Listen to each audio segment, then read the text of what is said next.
Assalamu alaikum. Welcome to the Afia Salam show.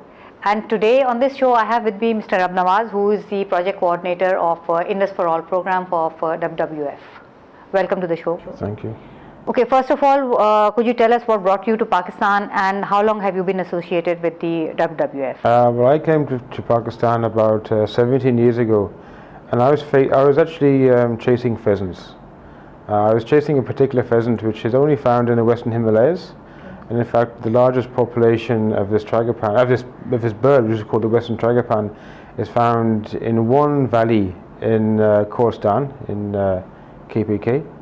And I literally chased this pheasant starting in India, and I worked my way across to Pakistan to find this pheasant, and I found it back I think in 94, 95, and I stayed here. So the pheasant is the reason that you are here with us. We apparently have a pheasant to thank for Mr. Rab Nawaz's presence in Pakistan. You were not associated with WWF at that time? I wasn't. I was associated with a organisation called World Pheasant Association, being a pheasant, but they had close links. So I always had a kind of a foot in the door with WWF. Okay. And after conducting my research in the northern areas in '98, I was ready to pack up and go home, and WWF just asked me, do you like Pakistan? And I said yes, and they said, do you want to stay? I said yes. I said, well, here's a job. You must have been one of the few people who gave this answer in the affirmative for Pakistan. Yeah. What about the Indus for All program? Can you give us a background about it, why it was initiated? Well, the Indus for program is basically an eco-region program. The eco-region approach was formulated back in the late 90s, where a lot of the large conservation organizations looked at their work and decided that a site-based approach or a species-based approach doesn't work because it's too confined, it's too specialized. You can't bring sustainability, so you have to look at landscape levels. Landscape meant ecoregions. And then it meant people. That means it's more holistic. It is. I mean, there are four kind of principles. One, it's a long-term vision. You can't talk about 5 years or 10 years. It's a minimum 50-year vision. Secondly, you have to encompass all of the biodiversity. Thirdly is the people. It's integrating environment and development. It's not anti-development. It has to incorporate. And the fourth principle, it has to involve everybody. You can't just say it's a wildlife department or environment department or WWF. So it has a more multi-stakeholder approach? Yeah, it has to be everybody. So we have 5 ecoregions in Pakistan, but the Indus is the only one which is actually within the boundaries of the country. The other 4 are shared with India, with Afghanistan, with China, and you can imagine. Yes, so there are transboundary issues with all these countries in any case. Yeah, so we decided to go for this Indus ecoregion, I mean the first kind of ecoregion approach. Out of the 240, we're the top 40 in terms of priority, in terms of conservation value. And I was really just kind of not winding up, but I was looking around. I'd been working in this valley with this tragopan for about 10 years plus, and this ecoregion program came up, and I decided to kind of shift down to Karachi. I was sitting on the Indus at the clean part up in the northern areas, and they came down to Karachi. Okay. So you can really see the difference. You traverse the Indus. Yes, yeah, you see the difference that there people don't take water for granted. Well, they do take it for granted, but it's very clean. I didn't drink bottled water ever. When you come down here, you see the real kind of upstream, downstream problems. So they can't ignore it. The people upstream really have to. They need to be made aware of that. And what you're saying is that they are not aware, but maybe it is not because of a willful agenda, but because they don't even know this problem exists. Yes, and it's an alien concept, and that water is an issue because they have millions of cusics just running past their house each day, so they don't need to worry about it. So in this Indus for All program, you're saying there's this multi-stakeholder approach, and it's now been 4 years. Yeah. The first phase of this program ends this year? Well, the first phase starts end of this year, 2012. How much of a difference has been made from the time you started to now where you see it right now? I think, the changes in attitude. People's attitudes have certainly changed in terms of how to look at the environment. We work with every level, so starting from community, working up to even up to the Prime Minister and President. So attitudes have changed. What do you mean when you say people's attitudes have changed? How have they changed? Yeah, if you look at, for example, if you look at the DCO, look at well, now they're the DC, but even back then they were very much kind of had a very blanket approach to environment, what it meant. They didn't see the community playing a large role in it. And after working with us, or us working with them, I mean, and getting their staff involved, they really realised that the only way to solve environmental issues is actually tackle poverty kind of issues. Poverty and environment nexus, the link is very strong. So now they realize that there is this link. Yeah, and they do realise that it does make a difference if a truck is washing its washing Kinja Lake, or Right. people are dumping stuff. They realised, I mean, they took action, but we've still got a long way to go. I mean, 4 years, I have a 50-year vision.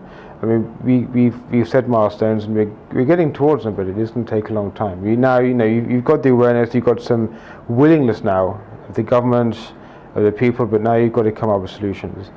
See, our next step will be really taking up the water issue. We're really looking at the downstream e-flows, environmental flows, and the need of the Indus River and all of its kind of ecological habitats. So we've done some work. We've now kind of primed the government, the people. This is what we're going to need. The next phase is going to really have to look at actually trying to get to agree on a figure, especially if you're talking downstream Kotri for the delta.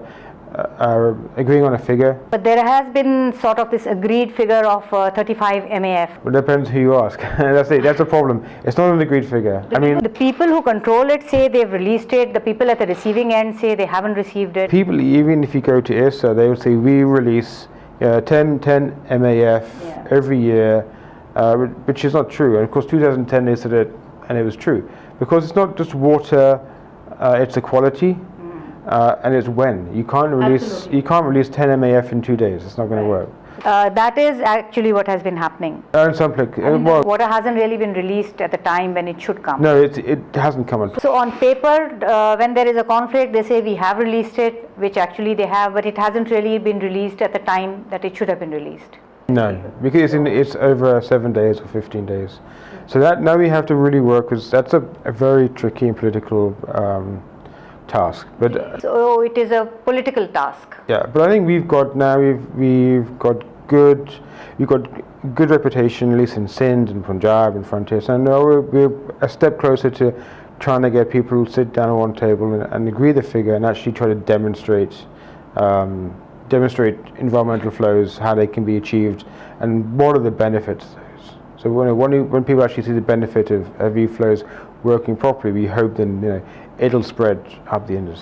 So it's not about the benefit only to the people, it is about the benefit to the entire ecoregion. Well, yes, e-flows is environmental flow, so it's the basic thing is the environmental need. The environmental need will automatically feed the kind of development and kind of the need. And the livelihood and everything, almost like a domino effect. Yeah. And this is why from this forum of Speak for Change, we would like the people, especially the youth of Pakistan, to get involved. You say this is a multi-stakeholder initiative, so how do you think the people, especially the youth of Pakistan, can get involved in this program? There's a couple of ways which I see. One is, we got to practice what we preach, and that means when you talk about water conservation, you do it in your home. You start at home, then you go out. We do waste a lot of water. I have this inherent reaction when I see a dripping tap, and you see it everywhere. And you see burst water mains. You see in people's houses, and it's just the tap wouldn't close, and it would keep dripping. Yeah, it's just a 15 rupee kind of nolka. I think you got to start at home and try to reduce your water consumption. We're going to have to change our lifestyles. We can look at commodities which are not heavy in water. We can, for example, I think one of the main things which you can do is actually everyone wears cotton. Now, one of our big programs in southern Punjab and north of Sindh is the Better Cotton Initiative. And Better Cotton Initiative is actually certified cotton, right, which is accepted worldwide. Now, this is actually when you've been talking about kind of there's a portrayal of all bad things in Pakistan. Across the world, Pakistan in 2010 was actually the first country in the world to actually produce and certify better cotton. So now when you go to IKEA, you go to Marks and Sparks, when you go to Levi's, you go to Walmart, the cotton you're buying is actually, it's cotton which is it's grown with less water, less fertilizer, less pesticides, and it has a decent work concept, which means we make sure kids are not involved, and the women actually have proper equipment to pick the cotton. So buy these. I mean, try to make sure you buy cotton. It doesn't mean you have to go and buy Levi's, but at least you buy the cotton which is better cotton. You know that you're buying into a conservation initiative. Right. And this is not WWF, this is a global initiative. We just facilitated it. That's the second one. Third one, I think, is there's a lot of engineers out there, a lot of students who really need to get into the field, who really have to come up with local solutions to local problems, and water is one of them.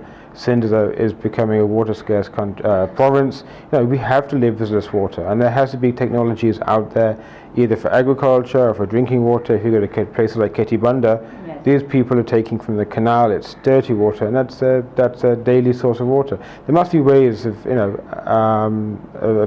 producing potable water to the community at an affordable, and you can't bring it from USA, Germany, UK. It's too expensive. Proof has been documented, and there is a research that proves that the people in the rural area pay much more for the water than people in the cities do. Oh, I mean, they pay. Drinking water, which nobody really pays for. I mean, payment for environmental services like water hasn't really caught on here. No, it hasn't. Thank you very much for giving us these 2-3 clear pointers that we can start with. We can start with water conservation and start looking for local solutions to local problems. We would like you to get involved with the organizations, get involved in your area, in your ecoregion, wherever you can find something to do. And this is the forum of Speak for Change, with which we are trying to network you with the people who are trying to do something for our future. So we would like you to be a part of this. Speak for Change, how you can bring the change for the better in your environment. Thank you very much, Rab Nawaz, for coming to our show. Welcome.